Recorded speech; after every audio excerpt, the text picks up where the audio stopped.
हम अपनी सोच और संसार की मान्यता के अनुसार अपने विचार बनाते हैं। जैसे सत्य कहना धर्म है, असत्य कहना पाप सहनशीलता धर्म है, और क्रोध करना अधर्म, उपकार करना, जीवों पर दया करना धर्म है, और निष्ठुर होना अधर्म। परंतु क्या यही सत्य है? क्या कभी कभी परिस्थितियां इन आवेशों को उल्टा नहीं कर देती करती है? यदि इस संसार में कुछ धर्म है, कुछ पुण्य है, कुछ महान है, तो वह है परिस्थिति के अनुसार चलना। जटायु याद है आपको, जिन्होंने रावण पर क्रोध किया था, उस पर आक्रमण किया था। उस समय जटायु का क्रोध पाप नहीं था, वो धर्म था। इसलिए अंत में उन्हें भगवान राम की गोद मिली। और कुछ ऐसे भी होते हैं जो धर्म को सहनशीलता समझकर हर अन्याय को सहते हैं, और अंत में वो वाहनों के सहिया पाते हैं। यदि कोई पशु या व्यक्ति अकारण आक्रमण करके किसी निर्दोष के प्राण लेने की चेष्टा करे, तो उसके रक्षा हेतु उसका वध कर देना पाप नहीं, समय की मांग है, क्योंकि आक्रमण भी अच्छा नहीं है।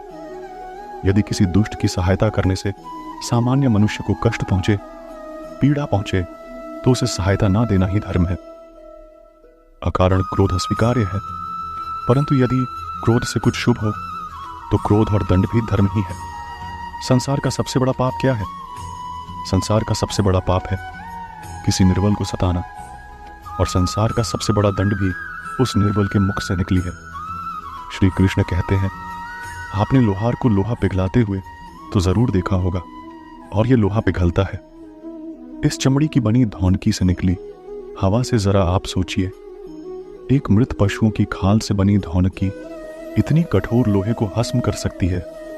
ठीक उसी प्रकार आप चाहे जितनी भी शक्तिशाली क्यों ना हो, यदि आपने किसी निर्दोष, किसी निर्बल को सताया, तो उसके मन से निकली हाय और उसका श्राप आपके जीवन को भस्म कर सकता है।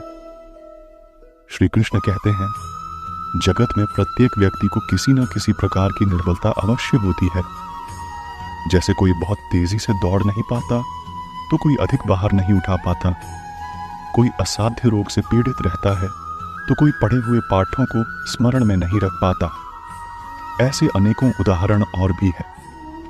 क्या आप किसी ऐसे व्यक्ति को जानते हैं जिसे सब कुछ प्राप्त हो, और हम जीवन की उस एक निर्बलता को जीवन का केंद्र मानकर जीते हैं?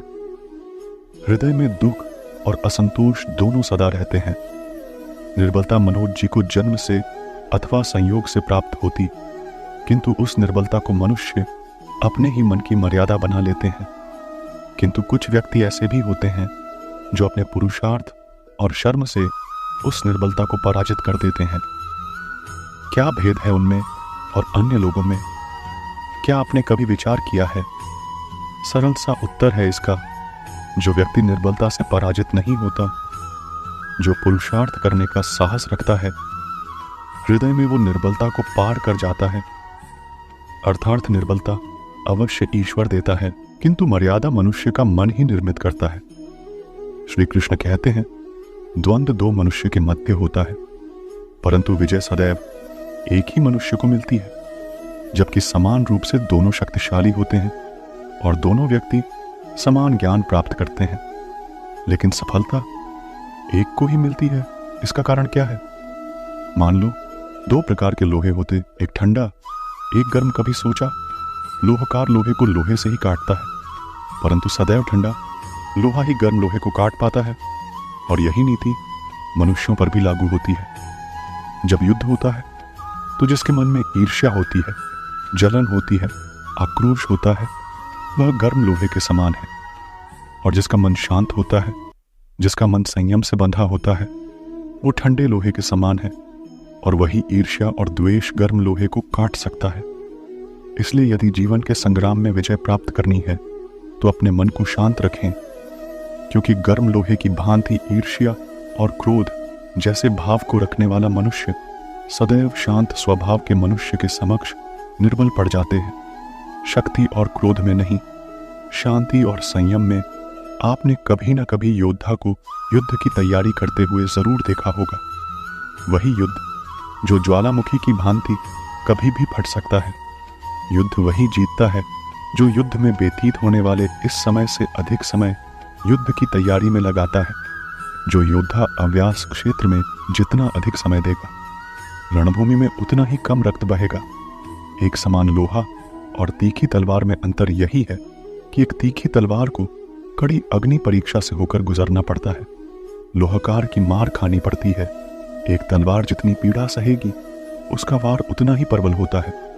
इसलिए पीड़ा से घबराएं नहीं, उसका सामना करें, उसका अभ्यास करें, क्योंकि यही अभ्यास जीवन के युद्ध में आपको विजय स्त्री बना सकता है।